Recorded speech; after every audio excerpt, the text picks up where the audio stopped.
না, আমি যমুনা টেলিভিশনে আমন্ত্রণে এসেছি, আপনার অনুষ্ঠানে না। আপনি এটা কথা বলতেই পারেন না, আপনার অনুষ্ঠান, এটা যমুনার টেলিভিশনের অনুষ্ঠান।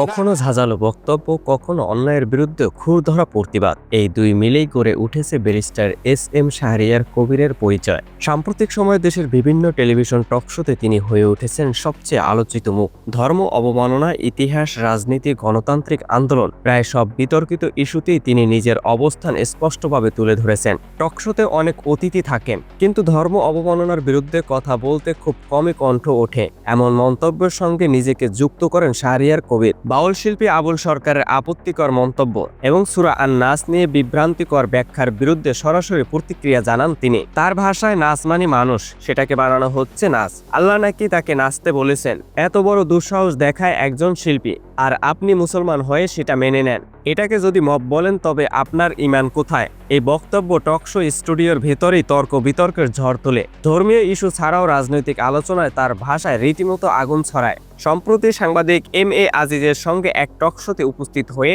গণ অভ্যুত্থানকে মব বলাকে তিনি কঠোরভাবে প্রত্যাখ্যান করেন। তিনি শেখ মুজিবুর রহমানের সময়কার ঘটনা তুলে ধরে বলেন, সুন্দর মেয়েকে তুলে নিয়ে যাওয়া, কৃত্রিমভাবে কালোবাজারি করে দুর্ভিক্ষ তৈরি, বোতল মন্ত্রী ট্যাগ, এগুলোই কি মব ছিল?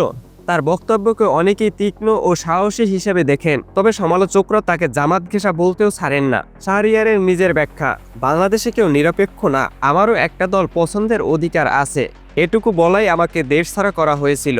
টকশোতে তার উপস্থিতি মানে তর্কের নতুন পর্ব। আগে আব্দুল নূর তুষার ও ডক্টর জাহিদুর রহমানের সঙ্গে উত্তপ্ত আলাপের অভিজ্ঞতা আছে তার। কোনো সময় উপস্থাপকের সঙ্গে তাকে বাঘবিড়ালের খেলায় জড়াতে দেখা যায়। তিনি দাবি করেন, ৭১-এর আগে ও পরে সব ইতিহাস আমাদের নতুন করে বলতে হবে। সমালোচনাকে ভয় পেলে সত্য বলা যায় না। এস.এম. শাহরিয়ার কবির বাংলাদেশ সুপ্রিম কোর্টের আইনজীবী। নিয়মিত টেলিভিশনে উপস্থিত হলেও সেটা তার মূল কাজ নয়। তিনি ঢাকায় অবস্থিত 3S চেম্বার্স এর হেড অফ চেম্বার হিসেবে দায়িত্ব পালন করছেন। চেম্বারটি উচ্চ আদালতের মামলা, কর্পোরেট আইন, বিদেশি বিনিয়োগ, আর্থিক লেনদেন ও প্রকল্প ভিত্তিক আইন পরামর্শে বিশেষায়িত। শুধু আদালতই নয়, আন্তর্জাতিক আইন, বাণিজ্য আইন, মধ্যস্থতা ও বিনিয়োগ আইনে তার দক্ষতা রয়েছে বলে সহকর্মীরা জানান। আইন শিক্ষায় তার পরিধি যথেষ্ট বিস্তৃত। যুক্তরাজ্য থেকে দ্য প্রেস ইন থেকে ব্যারিস্টার এট ল ডিগ্রি, ইস্ট লন্ডন বিশ্ববিদ্যালয় থেকে LLM এবং হার্টসফিল্ড বিশ্ববিদ্যালয় থেকে LLB সম্পন্ন করেন তিনি। আন্তর্জাতিক আইনকে বাস্তবায়নের অভিজ্ঞতা অর্জনে তিনি বিভিন্ন আন্তর্জাতিক কোর্সে অংশ নিয়েছেন। দেশে ফিরে সুপ্রিম কোর্টে কাজ শুরু করলেও সাম্প্রতিক বছরগুলোতে নিজের পেশায় স্বাধীনভাবে যুক্ত হওয়ার সুযোগ পেয়েছেন বলে জানান শাহরিয়ার কবির। রাজনীতিকে তিনি দেখেন স্পষ্ট মতাদর্শ হিসেবে। শেখ মুজিব ও শেখ হাসিনার শাসন নিয়ে তার কঠোর সমালোচনা বারবার সামনে এসেছে।